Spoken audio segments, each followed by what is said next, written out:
Become English champion YouTube channel पर आप सबका एक बार फिर से स्वागत है। माय नेम इज़ अंकुश और आज हम रीड करेंगे एक और एडवांस्ड एडिटोरियल और इसके थ्रू इम्प्रूव करेंगे अपनी इंग्लिश ग्रामर को, वोकैबलरी को और साथ ही साथ करंट अफेयर्स के टॉपिक को। तो इसके अंदर भी काफ़ी शानदार वर्ड आपको मिलने वाले हैं। तो वीडियो पूरा देखना, पसंद आए तो कमेंट कीजिएगा और चैनल पर न्यू है तो सब्सक्राइब कर लें। सभी वीडियोस वॉच कीजिएगा, काफ़ी आपको बेनिफिट मिलेगा। तो शुरू करते हैं आज की video.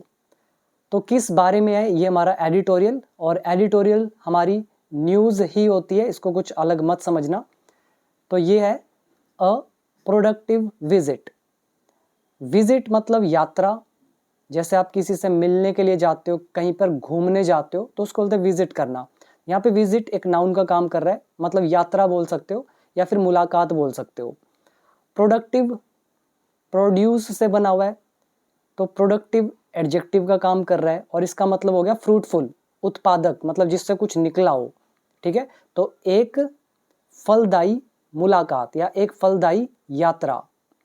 On India China ties, Bharat China के संबंधों पर। तो अभी एक मीटिंग हुई थी इंडिया और चाइना की, तो उसी के टाइज को लेकर बात है। टाइज मतलब संबंध। तो प्रोडक्टिव मतलब उत्पादक या फ्रूटफुल, जिसका कुछ फल निकले, कुछ रिजल्ट निकले, कुछ आउटकम निकले। इसके नीचे हमारा सब टाइटल इंडिया एंड चाइना, ये दोनों जो है सीम रेडी, तो ये तैयार लगते हैं। India China subject, seem verb की first form present indefinite tense. See मतलब लगना, और क्या लगते हैं, रेडी मतलब तैयार लगते हैं। किस चीज़ के लिए तैयार लगते हैं? टू पुट बिहाइंड, पीछे छोड़ने के लिए। बहुत अच्छा वर्ड है पुट बिहाइंड, वैसे तो नॉर्मल वर्ड ही है। तो पुट बिहाइंड इज पीछे छोड़ने के लिए। किस चीज़ को छोड़ने के लिए तैयार है ये? The memory of Galwan clashes. Clashes मतलब मुठभेड़ या झड़प, और गलवान आप जानते हो एक जगह है, तो गलवान में जो क्लैशेज हुए थे तो उसकी जो याद है, तो उसको पीछे छोड़ने के लिए इंडिया और चाइना तैयार लगते हैं। टेंस है प्रेजेंट इंडेफिनिट। इसमें आप वर्ड याद कर लो। पहला क्लैशेज मुठभेड़, दूसरा पुट बिहाइंड पीछे छोड़ना, बाकी नॉर्मल है। और आज की न्यूज़ के जो वर्ड मीनिंग है वो मैंने ऐड करे हैं द हिंदू एडिटोरियल वोकैबलरी वाली पीडीएफ के अंदर। आज का वर्ड ऐड हुआ है 274 से। जो न्यू वर्ड्स आते हैं वही मैं ऐड करता हूँ, जो हम ऑलरेडी कर चुके हैं वो इसमें मैं ऐड नहीं करता हूँ, क्योंकि दो दो बार ऐड करके कोई फ़ायदा नहीं। ठीक है, तो 274 टू आगे तक ऐड हो चुके हैं। और ये जो पीडीएफ है ये मेरे कोर्स के अंदर है। अगर आप चैनल पर न्यू है, अगर आपको नहीं पता, मैं पूरी इंग्लिश सिखा चुका हूँ, बेसिक से लेकर एडवांस्ड लेवल तक। अगर आपको इंग्लिश नहीं आती, अगर आप रूल्स को मास्टर करना चाहते हो, तो आप मेरे कोर्स को डेफिनेटली ज्वाइन करना, क्योंकि एडिटोरियल्स आपको तभी बेनिफिट देंगे जब आपको इंग्लिश के सारे रूल आते होंगे, तभी आप मेरी बातों को समझ पाओगे और अपनी इंग्लिश को इम्प्रूव कर पाओगे। तो अगर ज्वाइन करना है तो डाउनलोड कर लेना बिकम इंग्लिश चैंपियन ऐप। बाकी डिटेल आपके सामने है। तो इस कोर्स के बाद आपको कोई और कोर्स नहीं करना पड़ेगा, इसमें सब कुछ कवर है, राइट। तो अभी शुरू करते हैं आगे रीड करना। यहाँ लिखा है जजिंग बाय द स्टेटमेंट्स। जज करना स्टेटमेंट्स से, स्टेटमेंट मतलब बयान, एंड रीड आउट्स और रीड आउट्स से। रीड आउट होता क्या है? जैसे कोई मीटिंग होती है, मीटिंग के बाद एक रिपोर्ट बनती है ना, जिसमें उसकी समरी लिखी जाती है कि किस किस चीज़ के बारे में बात हुई, तो वो जो रिपोर्ट होती है ना उसी को बोलते हैं रीड आउट्स, राइट। और स्टेटमेंट मतलब बयान, जो भी लोगों ने कुछ कहा होगा। ठीक है, तो कह रहे हैं जो बयान है और जो रीड आउट्स है मतलब रिपोर्ट्स जो हैं, इन रिपोर्ट्स को हम नॉर्मल नहीं बोलते, ऑफिशियल रिपोर्ट्स होती हैं। ठीक है, तो कह रहे हैं जजिंग बाय, इन चीज़ों के द्वारा जज करके। और कौन से थी स्टेटमेंट्स? फ्रॉम बोथ साइड्स, दोनों पक्षों से, मतलब इंडिया और चाइना से। ठीक है, तो दोनों पक्षों के बयानों और ऑफिशियल रिपोर्ट्स के द्वारा जज करते हुए। चाइनीज़ फॉरेन मिनिस्टर, जो चाइना का विदेश मंत्री है, वोंग यीज। ठीक है, वोंग यीज टूडे विजिट, जो इस व्यक्ति की 2 दिन की यात्रा है। ठीक है, चाइनीज़ विदेश मंत्री वोंग ये की 2 दिन की जो यात्रा है टू इंडिया, भारत में। दिस वीक इस हफ्ते, वॉज एक्सट्रीमली प्रोडक्टिव, तो ये अत्यंत फलदायक थी या उत्पादक थी। फलदायक अच्छा रहेगा, ठीक है। तो यहाँ पर जो प्रोडक्टिव है ये ऊपर वाला हमारा एडजेक्टिव का काम कर रहा है, एक्सट्रीमली एडवर्ब का काम कर रहा है। एडवर्ब होता है जो वर्ब या एडजेक्टिव के बारे में एक्स्ट्रा इंफॉर्मेशन दे, उनको मॉडिफाई करें, ठीक है। Extremely is adverb, productive is adjective. और इसमें अगर सब्जेक्ट देखोगे, Chinese foreign minister Wang Yi's today visit to India this week, तो ये सारा का सारा हमारा सब्जेक्ट है। अगर इस सारे में भी अगर आप ध्यान दो ना, तो वो विजिट की बात हो रही है, ठीक है। अगर इस पूरे सब्जेक्ट में भी मेन सब्जेक्ट की बात कर रहे हो, तो विजिट मतलब जो यात्रा है वॉज एक्सट्रीमली प्रोडक्टिव, वो काफ़ी उपयोगी थी या फलदायी थी। अब आप पूरा मतलब निकाल लो कि दोनों पक्षों से या दोनों पक्षों के स्टेटमेंट्स यानी कि बयानों और ऑफिशियल रिपोर्ट्स को जज करते हुए चाइनीज़ फॉरेन मिनिस्टर वांग येज की 2 दिन की यात्रा जो है इंडिया को इस हफ्ते, वो कैसी रही? Extremely productive. Next one, while. While क्या दिखाता है? वाइल दिखाता है जबकि एक तरफ ऐसा है या हालांकि एक तरफ ऐसा है। वाइल की हिंदी आप अलग अलग निकाल सकते हो, जैसे कि यद्यपि, हालांकि, जबकि, वो डिपेंड करता है सेंटेंस के ऊपर, ठीक।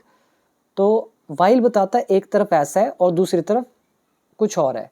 तो वाइल के बाद एक पूरा सेंटेंस आता है, फिर हम कोमा डालते हैं, फिर एक और सेंटेंस डालते हैं, ठीक।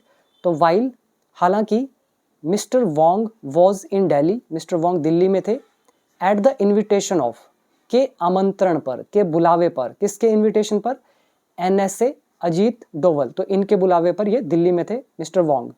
और क्यों थे? For the 24th special representatives talk, 24वीं ये विशेष प्रतिनिधि वार्ता थी, इसके लिए। ऑन द बाउंड्री क्वेश्चन, जो सीमा सवाल है, मतलब बॉर्डर को लेकर जो सवाल है, तो इस पर तो इनको बुलाया गया था, तो ये रिप्रेजेंटेटिव टॉक थी, ठीक। तो कह रहे हैं हालांकि मिस्टर वांग दिल्ली में थे अजीत डोवल के इनविटेशन पर, इस 24th स्पेशल रिप्रेजेंटेटिव टॉक के लिए, बाउंड्री क्वेश्चन पर, फिर भी ही ऑल्सो मैट, तो वो इनसे भी मिले। किनसे? External affairs minister S Jaishankar. अब देखो इनको बुलाया गया, अजीत डोवल ने बुलाया, तो अजीत डोवल से मिलना चाहिए, ठीक है। लेकिन कह रहे फिर भी he also met external affairs minister, वो जो विदेश मंत्री हैं, एक्सटर्नल अफेयर मिनिस्टर होता है विदेश मंत्री, जयशंकर जो है, इनसे भी मिले। क्यों मिले? फॉर बायलैटरल टॉक्स, द्विपक्षीय वार्तालाप के लिए। बायलैटरल मतलब होता है द्विपक्षीय, जो दो पक्षों के बीच में हो, दो ग्रुप्स के बीच में हो, दो कंट्रीज के बीच में, दो नेशंस के बीच में, उसको बोलते हैं द्विपक्षीय बायलैटरल।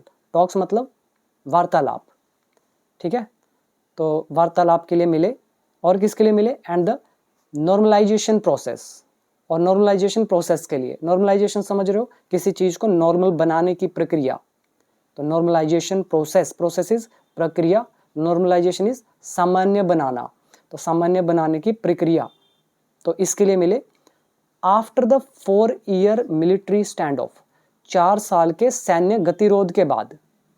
स्टैंड ऑफ होता है गतिरोध, मतलब मोमेंट जो होती है, हलचल होती है, तो आवाजाही होती है, उसको उस पर रोक लगा दी जाती है, हिंदी में बोलते हैं गतिरोध। गति समझ रहे हो ना, किसी चीज़ में गति होती है, मूवमेंट होती है, तो गतिरोध, उसको रोक देना। और मिलिट्री मतलब सैन्य। 4 year मतलब 4 साल का, 4 year यहाँ पे एडजेक्टिव है। और कहाँ पर? At the line of actual control, LAC पर। अब पूरा मतलब निकाल सकते हो। हालांकि मिस्टर वांग दिल्ली में थे NSA अजीत डोवल के आमंत्रण पर, 24वें विशेष प्रतिनिधि वार्तालाप के लिए, बाउंड्री क्वेश्चन पर, फिर भी वो एक्सटर्नल अफेयर मिनिस्टर जयशंकर से भी मिले बायलैटरल टॉक्स के लिए और नॉर्मलाइजेशन प्रोसेस के लिए, 4 साल के सैन्य गतिरोध के बाद LAC पर। तो ये जो पूरा पैराग्राफ था, इसमें हमारे सिर्फ 2 सेंटेंस हमने रीड करे। अब इसमें आओ वर्ड मीनिंग पे। पहला स्टेटमेंट्स, बयान, read outs, official, report. Next word आप याद कर लेंगे, एक्सट्रीमली मतलब हो गया अत्यधिक, प्रोडक्टिव मतलब हो गया जिसका कुछ फल निकले, जो कुछ result they. At the invitation of, के आमंत्रण पर। फिर ऊपर विजिट आ गया, यात्रा। रिप्रेजेंटेटिव्स हो गए, प्रतिनिधि। टॉक इज वार्तालाप। देन ये बाइलेटरल, देखो हाईलाइट नहीं हो रहा है, मैं आपको बता रहा हूँ, आप ध्यान से सुन लेना। बाइलेटरल द्विपक्षीय। नॉर्मलाइजेशन सामान्य बनाना। स्टैंड ऑफ गतिरोध, ये सारे वर्ड हमने किए हुए हैं, इसमें कोई भी ऐसा नया वर्ड नहीं आया जो हमने कभी ना किया हो। तो ये था फर्स्ट पैराग्राफ। अभी बढ़ते हैं नेक्स्ट पैराग्राफ की तरफ। यहाँ पे लिखा है mister Wong was also received by PM Narendra Modi. तो मिस्टर वोंग जो है इनको रिसीव किया गया, किसके द्वारा? PM मोदी के द्वारा। टेंस है पास्ट इंडेफिनिट पैसिव वॉइस, ठीक है। तो मोदी के द्वारा भी इनका स्वागत किया गया, इनको रिसीव किया गया। आगे लिखा है मोदी के बाद हु सैड, जिसने कहा। अब हु रिलेटिव प्रोनाउन आ गया मोदी के लिए। सैड हमारा आ गया वर्ब की सेकंड फॉर्म। हु सब्जेक्ट का भी काम कर रहा है। तो जिसने कहा दैट की he would travel to Tianjin, तो वो तियानजिन ट्रैवल करेंगे for the Shanghai cooperation organisation meeting, तो इस मीटिंग के लिए। यहाँ पे विल हमारा वुड में कन्वर्ट हो गया बिकॉज ये इनडायरेक्ट नरेशन है, बिल्कुल नॉर्मल सा सेंटेंस था, ठीक है। तो इनका स्वागत किया गया PM के द्वारा, जिन्होंने कहा कि वो ट्रैवल करेंगे तियानजिन में इस SCO मीटिंग के लिए। Next is mister Modi will meet with Chinese president Jinping, जो भी ये लिखा हुआ है, इनके नाम भी बड़े अजीब अजीब होते हैं। तो चलो जो भी है, जिनपिंग बोलते होंगे इसको। तो मेरा GK इतना स्ट्रॉन्ग नहीं है, बट आप अपने आप देख लेना अगर मैं गलत बोल रहा हूँ तो, ठीक। यहाँ पे सीखने वाली चीज़ है मीट विद, ठीक है। मीट विद कैसे लग गया? मीट के साथ तो विद गलत होता है। जब हम बोलते हैं I will meet you tomorrow, मैं तुमसे कल मिलूंगा, यही बोलते हैं ना, मीट समवन, मीट के बाद डायरेक्ट वो व्यक्ति। लेकिन विद कैसे आ गया? मैं आपको लॉजिक बता देता हूँ। इंडिया में हम लोग ब्रिटिश इंग्लिश यूज़ करते हैं, और ब्रिटिश इंग्लिश में मीट के बाद कभी भी विद नहीं लगता, मीट के बाद सीधा कोई व्यक्ति लगाते हैं जिससे भी मिलते हो आप। मीट विद अमेरिका में यूज़ होता है ऑफिशियल डॉक्यूमेंट्स में, जो ऑफिशियल स्टेटमेंट्स होती है, जो भी ऑफिशियल चीज़ हो उसमें हम मीट विद समवन लगाते हैं, और ब्रिटिश में मीट समवन लगाते हैं। तो यहाँ पे अमेरिका के अकॉर्डिंग लिखा हुआ है, ठीक है। तो मिस्टर मोदी मिलेंगे चाइनीज प्रेसिडेंट जिनपिंग से इन दिल्ली, दिल्ली में। इंडिया एंड चाइना अग्रीड, ये जो दोनों है ये सहमत हुए। India and China subject, agreed verb की सेकंड फॉर्म, तो ये दोनों सहमत हुए टू रिज्यूम बॉर्डर ट्रेड, जो सीमा व्यापार है उसको रिज्यूम करने के लिए, मतलब उसको दोबारा से शुरू करने के लिए। एट 3 पॉइंट्स, 3 पॉइंट्स पर। रीस्टार्ट डायरेक्ट फ्लाइट्स, वैसे यहाँ पे देखो कोमा डाल के सीधा लिख दिया कि एक तो ये, दूसरा ये सारा, एंड डाल के तीसरा ये। अब यहाँ कोमा नहीं डालना चाहिए, बल्कि यहाँ एक हाइफन डालना चाहिए, ठीक है। 3 पॉइंट्स, कौन कौन से 3 पॉइंट्स, फिर आप ये 3 पॉइंट्स बताएंगे, तो कोमा डालना सही नहीं है, ठीक है। तो दिल्ली में इंडिया चाइना सहमत हुए दोबारा से शुरू करने के लिए बॉर्डर ट्रेड को, मतलब सीमा व्यापार को, 3 पॉइंट्स पर। पहला कौन सा पॉइंट्स है, मतलब पॉइंट है रीस्टार्ट करना डायरेक्ट फ्लाइट्स को, जो सीधी फ्लाइट्स हैं उनको स्टार्ट करेंगे। एक्सपैंड करना मतलब विस्तृत करना या विस्तार करना, किसका? द कैलाश मानसरोवर यात्रा का, मतलब इस स्लॉट्स का। स्लॉट समझ रहे हो? जैसे मैं बोलता हूँ कि मेरे पास ऑनलाइन क्लास के लिए आप 9 से 10 बजे आ सकते हो, 10 से 11, 11 से 12, 3 स्लॉट हो गए। फिर मैं कह रहा हूँ शाम को 4 से 5, 5 से 6, 6 से 7, शाम के 3 स्लॉट, तो 6 बार हो गया क्लासेस। ऐसे ही मानसरोवर यात्रा के स्लॉट्स कितने हैं, मतलब आप सुबह आने की अनुमति दोगे, मतलब कितनी देर तक, तो वो स्लॉट्स कहलाते हैं, ठीक है। तो इसको एक्सपैंड करने के लिए पिलग्रिम्स के लिए, पिलग्रिम्स होते हैं तीर्थयात्री। एंड रिलैक्स वीज़ाज, और वीज़ाज में रिलैक्सेशन के लिए, ठीक है, जो मतलब उसको नॉर्मल कर देंगे वीज़ाज वगैरह को, आसानी से किसी को मिल सकता है। तो ये 3 चीज़ें वहाँ पे बात हुई। अब आओ वर्ड मीनिंग पे। सबसे पहला अग्री, सहमत होना। रिज्यूम, दोबारा से किसी चीज़ को शुरू करना। नेक्स्ट आ गया रीस्टार्ट, दोबारा से स्टार्ट करना डायरेक्ट फ्लाइट्स को, सीधी फ्लाइट्स को। एक्सपैंड इज विस्तृत करना, स्लॉट्स मतलब अभी आपको बता दिया मैंने, टाइम पीरियड आप कह सकते हो। पिलग्रिम्स हो गए तीर्थयात्री, इसमें ऐसा कुछ मुश्किल नहीं है। अभी आ जाओ नेक्स्ट। अगेन वाइल का सेंटेंस है और ये सेंटेंस हमारा है, थोड़ा सा बड़ा लग रहा है यहाँ तक, पढ़ते हैं इसको। वाइल यद्यपि या हालांकि, देयर वर पॉजिटिव डिस्कशंस, तो कह रहे हैं कि सकारात्मक चर्चा थी। ऑन द लिफ्टिंग ऑफ, को हटाने पर, लिफ्ट मतलब हटाना, तो ऑन द लिफ्टिंग ऑफ, को हटाने पर, ठीक है, मतलब किसी चीज को हटाना है तो उस पर क्या था, पॉजिटिव डिस्कशंस थी, तो देयर का चैप्टर। तो सकारात्मक चर्चाएं थी हटाने पर, किसको हटाने पर, एक्सपोर्ट रिस्ट्रिक्शंस बाय चाइना, जो एक्सपोर्ट प्रतिरोध लगा रखे हैं चाइना के द्वारा उन पर। रिस्ट्रिक्शंस मतलब हो गया जिसको आप स्टॉप बोलते हो, एक रोक लगाना, और एक्सपोर्ट मतलब आप इंडिया से बाहर भेजोगे तो वो क्या होगा, निर्यात, उसको एक्सपोर्ट बोलते हैं। अगर बाहर के देश से हमारे देश के अंदर आ रहा है तो हम बोलेंगे इम्पोर्ट, जिसको हिंदी में बोलते हैं आयात। तो हम लोग इंडिया से अगर चाइना में सामान भेजेंगे तो उस चीज़ पे क्या है, चाइना ने रिस्ट्रिक्शन लगा रखा था, तो उसी के बारे में कह रहे हैं, जो ये निर्यात प्रतिरोध है ना चाइना के द्वारा जो लगाए हुए हैं, तो इनको हटाने को लेकर क्या थी, पॉजिटिव डिस्कशंस थी। और किस पे रिस्ट्रिक्शंस थे, फर्टिलाइजर्स पर, और किस पे, रेयर अर्थ प्रोडक्ट्स, जो बहुत दुर्लभ मृदा प्रोडक्ट्स होते हैं। अर्थ प्रोडक्ट मतलब हो गया मिट्टी वाले प्रोडक्ट, ठीक है, एंड बोरिंग मशीन्स, और बोरिंग करने वाली मशीन्स, तो इन पर। फिर कोमा डाल के अगला सेंटेंस। अब आपको समझ में आया वाइल क्या बता रहा है। वाइल कह रहे जबकि या हालांकि या यद्यपि, पॉजिटिव डिस्कशंस तो थी एक्सपोर्ट रिस्ट्रिक्शंस को हटाने को लेकर चाइना के द्वारा, फर्टिलाइजर पर, रेयर अर्थ प्रोडक्ट्स पर, या बोरिंग मशीन्स पर, ठीक है। तो पॉजिटिव डिस्कशंस होने के बावजूद भी कह रहे हैं लेकिन या फिर भी, इट इज़ अनक्लियर, ये स्पष्ट नहीं है। क्या स्पष्ट नहीं है, वेदर देयर वॉज हेडवे, अच्छा वर्ड है हेडवे, वैसे तो इसका कोई मतलब एग्जैक्ट सेंस नहीं निकलता है, लेकिन इसका मतलब ये हो जाता है उसको आगे बढ़ाने से, ठीक है।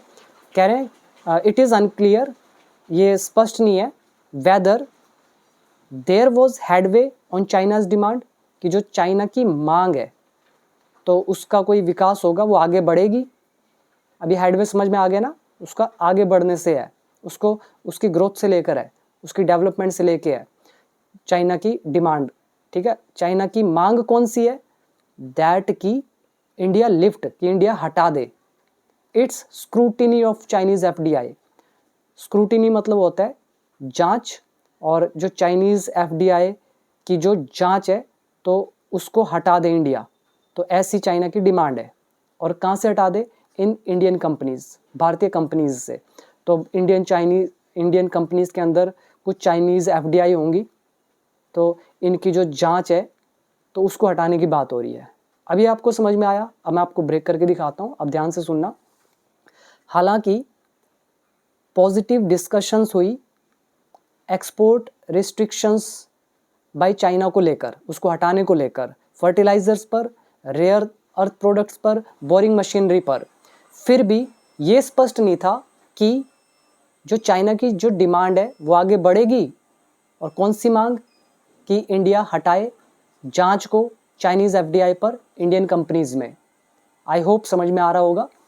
इसमें वर्ड मीनिंग पर आओ। स्क्रूटिनी नॉर्मल सा वर्ड है, बहुत बार मिलता है न्यूज़पेपर में, हमने कई बार किया हुआ है, मतलब होती है जांच। डिमांड इज मांग, चाइना के साथ लगा अपोस्ट्रोफ एस, तो चाइना की मांग। हेडवे का मतलब है आगे बढ़ने से। ये हमारा वेदर का लेसन, वेदर के दो केसेस होते हैं, एक चाहे या की सेंस में, एक की या की सेंस में, तो ये हमारा की वाले सेंस में है। तो क्लियर हुआ। अभी आ जाओ टेंसेस पे। तो देयर का चैप्टर, डिस्कशंस नाउन है, पॉजिटिव एडजेक्टिव है, ये सारे other word. Then it is unclear, unclear adjective है, इट सब्जेक्ट है, अगेन नाउन एडजेक्टिव का चैप्टर। ये वेदर का लेसन, अगेन देयर का चैप्टर। और दैट यहाँ पर रिलेटिव प्रोनाउन है, नहीं सॉरी, ये की का सेंस देगा, ठीक है, जो जोड़ने का काम कर रहा है। तो यही है इसमें, और कुछ तो खास नहीं है। आगे देखते हैं। द टू साइड्स अग्रीड दोनों साइड्स सहमत हुई, अग्री मतलब सहमत होना। क्यों सहमत हुई है? टू एक्सपीडाइट, एक्सपीडाइट करने के लिए। ये वर्ड अच्छा है, एक्सपीडाइट, ये हमारा आज का पहला वर्ड है जो ऐड करा है मैंने। यहाँ पे देखो, एक्सपीडाइट मतलब तेज करना, शीघ्र पूरा करना, जल्दी करवाना। कोई भी चीज़ है, कोई प्रक्रिया है, प्रोसेस है, कार्य है या कार्यवाही है, तो उसको सामान्य से तेज गति से आगे बढ़ाने के लिए उपयोग किया जाता है। ये उम्मीद करता हूँ समझ में आया होगा आपको।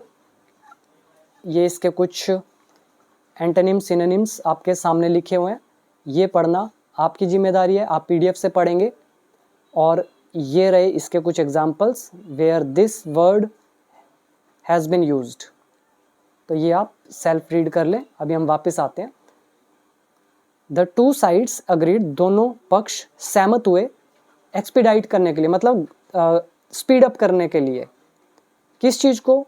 The process of boundary resolution, जो ये बाउंड्री मतलब सीमा, रेजोल्यूशन मतलब समाधान या प्रस्ताव। यहाँ पे इसका मतलब समाधान से, सॉल्यूशन से है, ठीक है। इनको सॉल्यूशन निकालना है बाउंड्री को लेके, तो उसी की बात हो रही है। तो उसका जो प्रोसेस है ना, बड़ा स्लो चल रहा है। जो भी आपने देखा बॉर्डर पे बड़ी सारी चीज़ें, अभी वहाँ पे स्टैंड ऑफ लगा पड़ा है, रुकावट पैदा हो रखी है, तो बड़ी स्लो से प्रोसेस हो रहा है, बड़ी स्लो बातचीत चल रही है।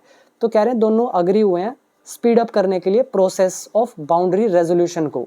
और कौन सा रेजोल्यूशन है? Of the 3500 kilometre India China border. तो भारत चाइना का जो इतने किलोमीटर का बॉर्डर है, तो इसके सीमा समाधान की प्रक्रिया को लेकर, ठीक।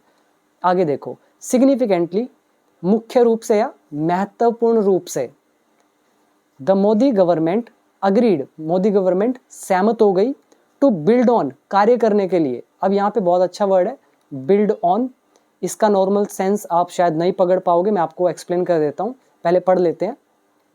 मोदी गवर्नमेंट जो है वो सहमत हुई है टू बिल्ड ऑन, मतलब कार्य करने के लिए या विकसित करने के लिए। किसको? द 2055 अग्रीमेंट, 2005 का जो समझौता है, अग्रीमेंट है। अब ये जो अग्रीमेंट है, कुछ तो अग्रीमेंट हुआ होगा, समझौता हुआ होगा 2005 का कुछ, ठीक। इसमें कुछ ना कुछ नियम कानून भी होंगे।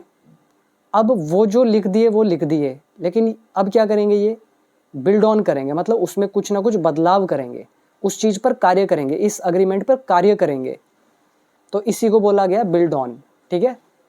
तो कहीं भी आपको बिल्ड ऑन मिलेगा, इसका मतलब हो जाएगा किसी चीज़ को आधार मानकर उसमें विकास करना।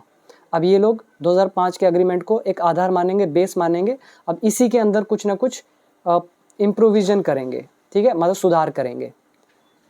तो मुख्य तौर पर मोदी गवर्नमेंट सहमत हुई है कार्य करने के लिए 2005 के अग्रीमेंट पर। और कौन सा अग्रीमेंट था ये? ऑफ पॉलिटिकल पैरामीटर, राजनीतिक मापदंडों का, एंड गाइडिंग प्रिंसिपल्स, और जो मार्गदर्शन करने वाले सिद्धांत है, प्रिंसिपल्स है, उनको लेकर।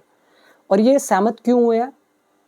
For the settlement of the India China boundary question, जो भारत चाइना का बाउंड्री क्वेश्चन है उसके सेटलमेंट के लिए, मतलब वो सुलझ जाए, वो सेटल हो जाए मामला, तो उसके लिए। तो नॉर्मल है, आपको समझ में आ गया ना कि अगर ये इंडिया चाइना की बाउंड्री क्वेश्चन जो है मतलब सीमा वाला सवाल है, तो ये सेटल हो जाए, ठीक है। तो इसके लिए वो किस चीज़ पर अग्री हुए हैं भारत वाले, मोदी गवर्नमेंट, कि भाई जो 2005 का अग्रीमेंट है ना, राजनीतिक पैरामीटर्स वाला और गाइडिंग प्रिंसिपल्स वाला। गाइडिंग प्रिंसिपल्स मतलब ऐसे सिद्धांत जो हमें गाइड करते हैं। तो गाइड करने वाले, गाइडिंग एडजेक्टिव का काम कर रहा है।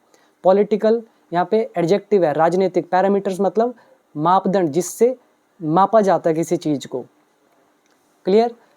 और टेंस अगर देखोगे, ये सब्जेक्ट अग्रीड वर्ब की सेकंड फॉर्म, बाकी सब अदर वर्ड्स।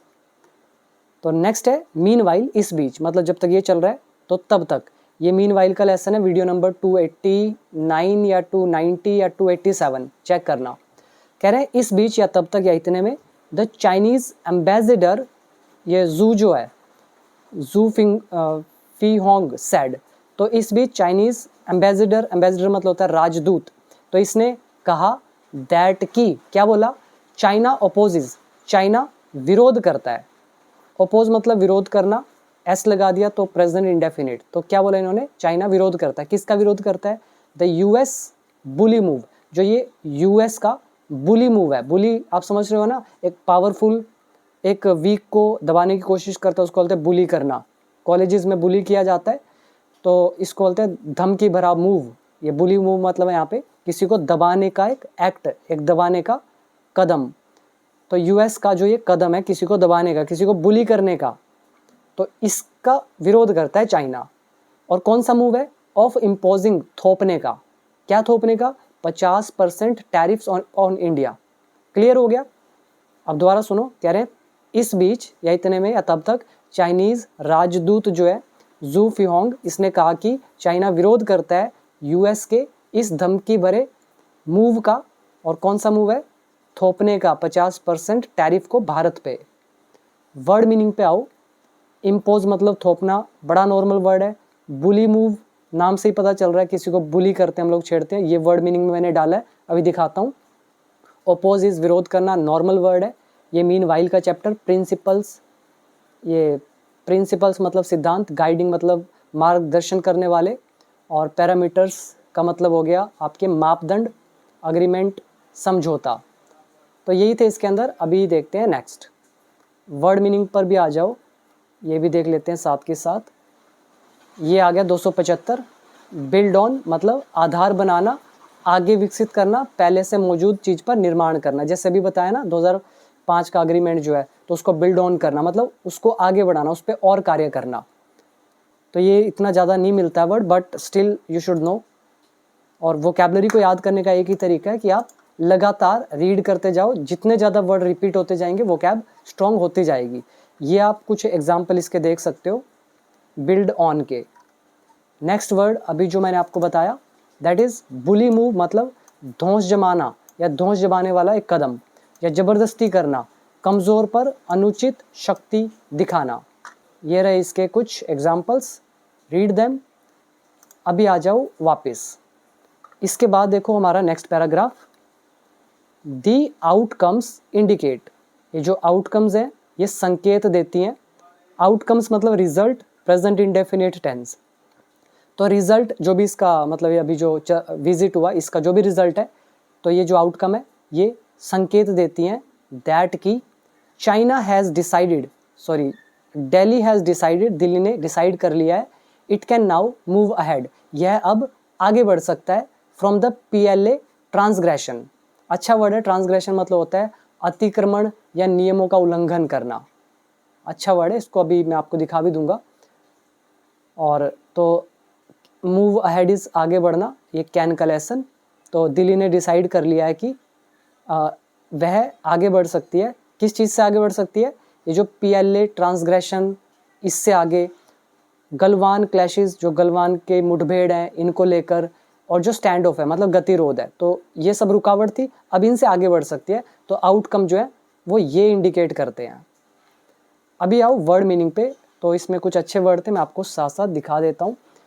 पहला है ट्रांसग्रेशन, मतलब उल्लंघन या पाप या नियम कानून तोड़ना, या अतिक्रमण भी बोल सकते हो, जिसको एनक्रोचमेंट आप बोलते हो। जैसे ये बाउंड्री है, ये चाइना, ये इंडिया, चाइना वाले इधर घुस रहे हैं, ठीक है, ये अतिक्रमण कर रहे हैं भारत की ज़मीन का, एनक्रोचमेंट कर रहे हैं, उसको बोला गया है ट्रांसग्रेशन। तो नियम कानून तोड़ना, ठीक है। यहाँ देखो सामाजिक, नैतिक, कानूनी सीमा को पार करने या गलत काम करने को दर्शाता है। यानी कि यहाँ पे जो नियम तोड़े जा रहे हैं ना, ये नॉर्मल नहीं है कि कोई भी नियम है तोड़ दिया और आपने यूज़ कर दिया ट्रांसग्रेशन। इसका सीधा मतलब बाउंड्री से है, किसी की बाउंड्री में घुसना, रूल के खिलाफ। अभी आओ नेक्स्ट, ये इसी के अंदर यही थे, तो मैं हाईलाइट कर देता हूँ इन वर्ड्स को। पहला आउट का मतलब रिजल्ट, इंडिकेट इज संकेत देना, मूव अहेड इज आगे बढ़ना, ट्रांसग्रेशन मतलब अतिक्रमण या कब्जाना या नियम कानून तोड़ना, और क्लैश मतलब मुठभेड़ या झड़प या लड़ाई, और स्टैंड ऑफ इज गतिरोध। नेक्स्ट इज अगेन वाइल का हमारा lesson. While mister Doval sad, कह रहे हैं यद्यपि मिस्टर डोवल ने कहा दैट की दी बॉर्डर्स, जो बॉर्डर्स हैं हैव बीन क्वाइट, तो ये शांत हैं। हैव बीन क्यों लगा है, इज क्यों नहीं लगा, या सॉरी आर क्यों नहीं लगा कि बॉर्डर्स आर क्वाइट, क्योंकि जो क्वाइट है इसके साथ तो इज एम आर लगना चाहिए। हैव बीन क्यों लगा है? This is time in tense, ये हमारा टाइम इन टेंस का लेसन है। अब आपको समझ में आया होगा। तो कह रहे हैं कि हालांकि मिस्टर डोवल ने कहा कि बॉर्डर जो है वो शांत बने हुए हैं या वो शांत है, फिर भी the government was made aware, सरकार को जागरूक किया गया अनकंफर्टेबली। ठीक है, नाम से पता चल रहा है ना, अनकंफर्टेबली एडवर्ब है, मतलब थोड़ा उनको तकलीफ हो रही है, किसी भी तरह से उनको अवेयर किया गया, जागरूक किया गया। गवर्नमेंट ऑब्जेक्ट है, मेड यहाँ पर वर्ब की थर्ड फॉर्म है, पैसिव वॉइस पास्ट इंडेफिनिट। तो इनको अनकंफर्टेबली अवेयर किया गया, जागरूक किया गया, मतलब इनको बताया गया दैट की even with the stable border, कह रहे हैं स्टेबल बॉर्डर के साथ भी, स्टेबल मतलब स्थिर, बॉर्डर मतलब सीमा, मतलब वहाँ भी अभी अगर वो स्टेबल भी हो जाए तो भी कह रहे हैं, इवन लगा दिया, इवन बताता है भी को, कह रहे हैं even with the stable border, एक स्थिर बॉर्डर के साथ भी अदर लॉन्ग स्टैंडिंग प्रॉब्लम्स, जो लंबे समय से जो प्रॉब्लम्स चलती आ रही हैं, will continue to shadow ties, जो ये संबंध है तो इसको वो उस पर छाई रहेंगी। ये जो लॉन्ग स्टैंडिंग प्रॉब्लम्स है, इसमें प्रॉब्लम्स नाउन हो गया, लॉन्ग स्टैंडिंग एडजेक्टिव है, मतलब दीर्घकालीन जो लंबे समय से है, और अदर, ठीक है, दूसरी। तो जो बाकी लंबे समय से बनी हुई जो प्रॉब्लम्स है, विल कंटिन्यू, तो वो जारी रहेंगी। क्या करना जारी रखेंगी? शैडो करना टाइज को, मतलब जो ये संबंध है तो इन पर एक तरह से पर्दा डाल के रखेंगी, वो उस पर छाया करके ही रखेंगी। ठीक है, तो मतलब उस चीज़ को आगे नहीं बढ़ने देंगी, ये मतलब है। तो क्लियर हुआ, ये आपको पूरा समझ में आया है वाइल कैसे यूज़ हुआ है। तो वाइल के बाद मिस्टर डोवल का स्टेटमेंट, और डोवल का स्टेटमेंट ये था कि उन्होंने कहा कि बॉर्डर तो शांत है, फिर भी उन्होंने गवर्नमेंट को अवेयर किया अनकंफर्टेबली कि स्टेबल बॉर्डर के बावजूद भी जो लंबे समय से प्रॉब्लम आ रही ना, वो तो फिर भी संबंधों को ढकी रहेंगी। Next is mister Wang later left for Kabul. Mister Wang जो है बाद में लेफ्ट निकल गए काबुल के लिए, to work with Pakistan, Pakistan के साथ काम करने के लिए, एंड द तालिबान, और तालिबान के साथ। तो पाकिस्तान है, तालिबान है, इनके साथ काम करने के लिए काबुल निकल गए। ठीक है, mister Wong on a plan, एक योजना पर काम करने के लिए निकले हैं। और योजना कौन सी है? एक्सटेंड करने की, मतलब विस्तृत करने की, बढ़ाने की। किसको बढ़ाने की? The BRI and China Pakistan economic corridor. तो चाइना पाकिस्तान का ये जो आर्थिक कॉरिडोर है, कॉरिडोर समझते हो ना, एक गलियारा हिंदी में बोलते हैं, एक छोटा सा रास्ता होता है, आप स्कूल कॉलेजेस में पढ़ते हो, वहाँ देखते हो ना, छोटा सा रास्ता निकलता है, इसको कॉरिडोर बोलते हैं। बड़ा नॉर्मल वर्ड है, हिंदी में गलियारा बोलते हैं। मान लो ये पार्क है, और पार्क के बीच से एक छोटा सा नैरो पाथ जा रहा है, इसको गलियारा बोलते हैं। तो ऐसे ही मान लो ये पाकिस्तान है, ये चाइना है, और मान लो पाकिस्तान को चाइना में जाना, तो यहाँ छोटा सा गलियारा होगा, इसको बोल दिया कॉरिडोर। और अभी ध्यान से सुनना, मिस्टर वोंग ने बाद में मतलब काबुल के लिए निकल गए, पाकिस्तान और तालिबान के साथ काम करने के लिए योजना पर। कौन सी योजना? विस्तृत करने की। किसको विस्तृत करना है? कॉरिडोर को। और किसको? मतलब ये BRI को, और जो चाइना पाकिस्तान का इकोनॉमिक कॉरिडोर है इसको। और कहाँ पे एक्सटेंड करना है? इनटू अफगानिस्तान, अफगानिस्तान में। India is oppose to both, India जिन दोनों के विरुद्ध है। ठीक है, अपोज टू, किसी चीज़ के विरुद्ध होना। तो ये इन दोनों की बात हो रही है, BRI और इंडिया पाकिस्तान इकोनॉमिक कॉरिडोर, और दोनों के क्या है? इंडिया अपोज में है। ठीक है, आगे देखो, ही देन फ्लू टू इस्लामाबाद, फिर वह इस्लामाबाद गया, फॉर अ स्ट्रेटेजिक डायलॉग, रणनीतिक वार्तालाप के लिए। डायलॉग मतलब वही है, टॉक्स मतलब बातचीत, और स्ट्रेटेजिक मतलब रणनीतिक, स्ट्रेटेजी के अकॉर्डिंग। ठीक है, तो वो इस्लामाबाद गए रणनीतिक बातचीत के लिए, with his Pakistani counter parts, अपने पाकिस्तानी समकक्षों के साथ। बहुत प्यारा वर्ड है काउंटर पार्ट्स, पता नहीं कितनी बार कर लिया। काउंटर पार्ट्स हिंदी में बोलते हैं समकक्ष, यानी कि जो व्यक्ति एक देश में जिस पोजीशन पर है, तो दूसरे देश में कोई व्यक्ति हो उसी पोजीशन पर हो, तो वो एक दूसरे के होंगे काउंटर पार्ट्स। नहीं समझ में आया? रिपीट करके देख लेना, मतलब सुन लेना। दूसरा वर्ड आप यहाँ पे याद करेंगे, ओपोज टू, किसी के विरुद्ध होना। कॉरिडोर मतलब गलियारा, एक नैरो पाथ होती है। स्ट्रेटेजिक इज रणनीतिक, डायलॉग मतलब बातचीत। दूसरा है एक्सटेंड करना, विस्तृत करना। देन लॉन्ग स्टैंडिंग, दीर्घकालीन, जो लंबे समय से बनी हुई है। देन शैडो टाइज, संबंधों को मतलब उन पर छाए रहना, अवेयर मतलब जागरूक, इसमें यही वर्ड है। अभी आ जाओ next, China's diplomatic support to Pakistan, जो चाइना का कूटनीतिक समर्थन है पाकिस्तान को, डिप्लोमेटिक इज कूटनीतिक, सपोर्ट जो है पाकिस्तान को, after the Pahalgam attacks, Pahalgam attacks के बाद, एंड ड्यूरिंग ऑपरेशन सिंदूर, और ऑपरेशन सिंदूर के दौरान। ध्यान से सुनना, तो चाइना का जो समर्थन है, और समर्थन कैसा है, कूटनीतिक है पाकिस्तान को, और किसके बाद, पहलगाम अटैक के बाद और ऑपरेशन सिंदूर के दौरान।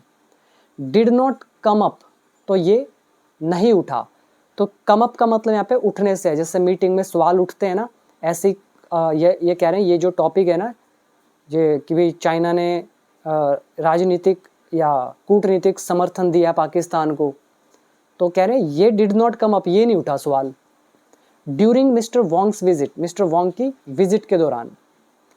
बट लेकिन provide an ominous overhang to ties, लेकिन प्रोवाइड करता है, यहाँ पर वैसे प्रोवाइडेड यूज़ करना चाहिए, ठीक है, लेकिन इसने प्रोवाइड किया अशुभ ओवरहैंग, मतलब ओवरहैंग का यहाँ पर मतलब जो है ना प्रभाव से है, इफेक्ट से है, ठीक है, मैं यहाँ लिख देता हूँ इफेक्ट।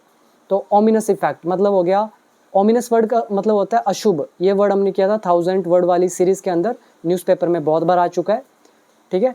तो कह रहे हैं कि इन्होंने सवाल तो उठाया नहीं, ठीक है, सपोर्ट का, लेकिन ये प्रोवाइड करता है ओमिनस ओवरहैंग को टाइज से रिलेटेड, मतलब जो भी संबंध है उस पर जो अफेक्ट आएगा, अशुभ अफेक्ट आएगा, तो उस चीज़ को प्रोवाइड करते हैं, मतलब उसकी तरफ संकेत देते हैं।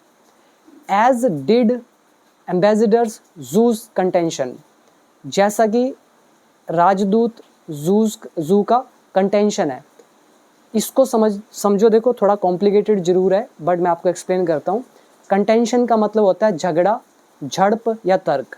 कोई कोर्ट में वकील तर्क दे रहा है तो हम कंटेंशन कई बार यूज़ कर लेते हैं, या फिर एक आपने मुहावरा पढ़ा होगा, बोन ऑफ कंटेंशन, फसाद की जड़, तो कंटेंशन आ रहा है, अ बोन ऑफ कंटेंशन, तो इसका मतलब यहाँ पर तर्क से है या झगड़ा से है, बट यहाँ झगड़े की बात नहीं करेंगे, क्योंकि ये एम्बेसडर थे, ये बातचीत करने आए थे, तो इन्होंने कुछ ना कुछ तर्क दिया होगा, तो यहाँ पे तर्क सेंस निकाल लेंगे, ठीक है। एज मतलब जैसे कि किया, जैसा कि किया, किसने किया, जू के तर्क ने। अब यहाँ पे ये किस चीज़ से रिलेटेड बात हो रही है, इस अशुभ संकेत की बात हो रही है, इस अशुभ अफेक्ट की बात हो रही है, ठीक है।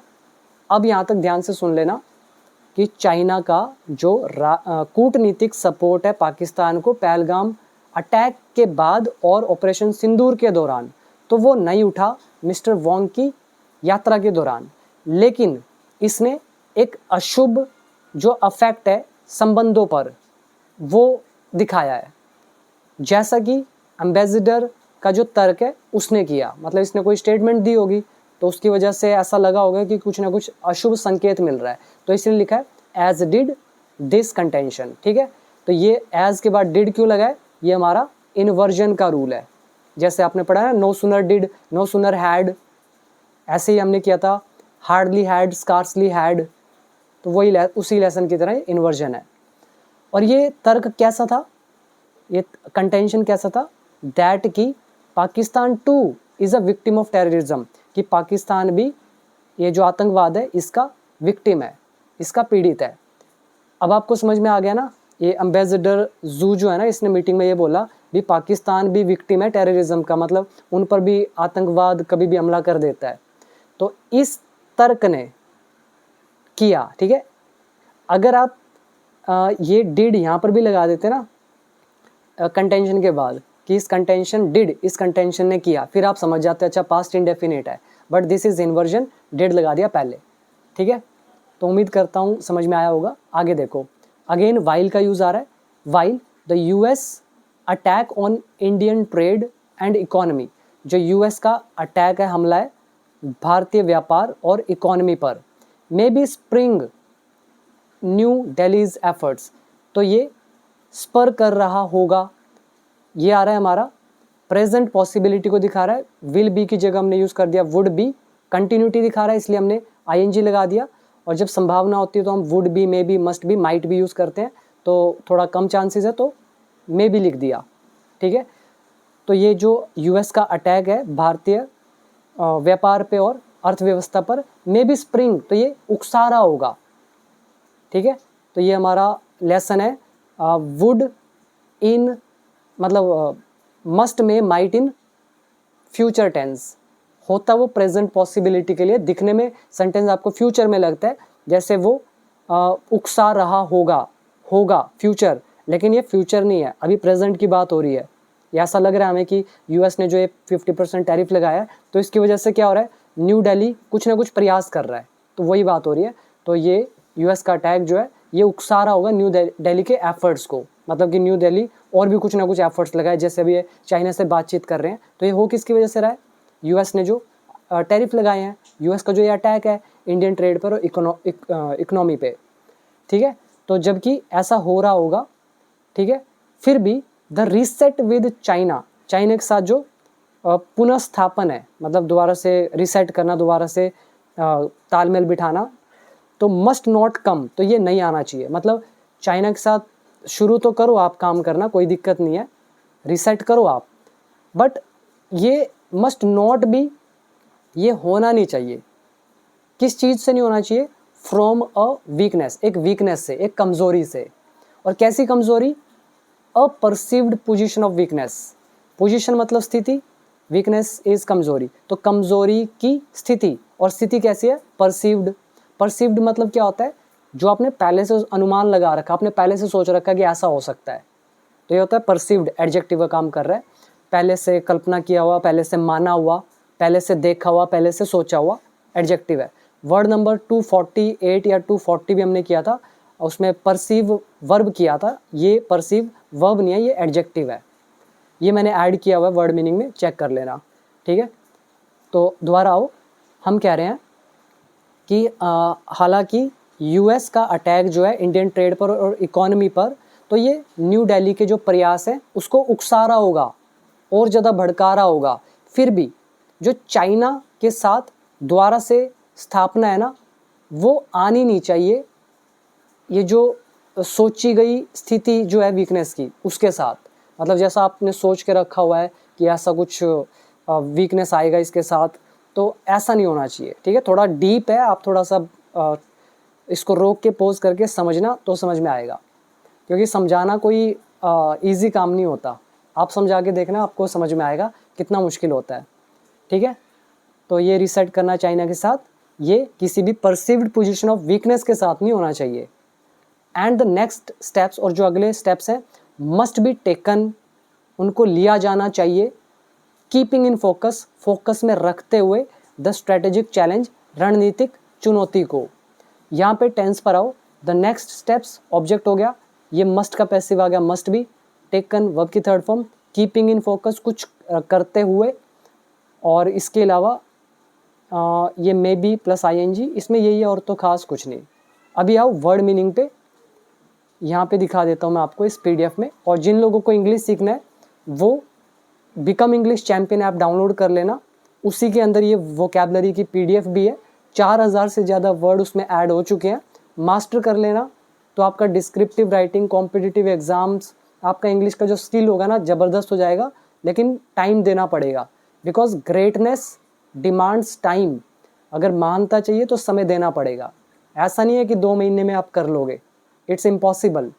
तो वर्ड मीनिंग पर आओ, पहला वर्ड हम ये करेंगे 278, कंटेंशन मतलब विवाद, तर्क या मतभेद, ठीक है, या झगड़ा भी बोल सकते हो, झगड़ा ज़्यादा सेंस यूज़ होता है, मैंने आपको बता दिया कोर्ट में अगर कंटेंशन आ रहा है तो तर्क का सेंस आएगा, और अभी जो आज एडिटोरियल पढ़ा है इसमें भी तर्क का सेंस है, और दूसरा होता है झगड़ा। नेक्स्ट वर्ड, इसके कुछ एग्जाम्पल अगर आपको देखने हैं तो ये आप पढ़ लेना।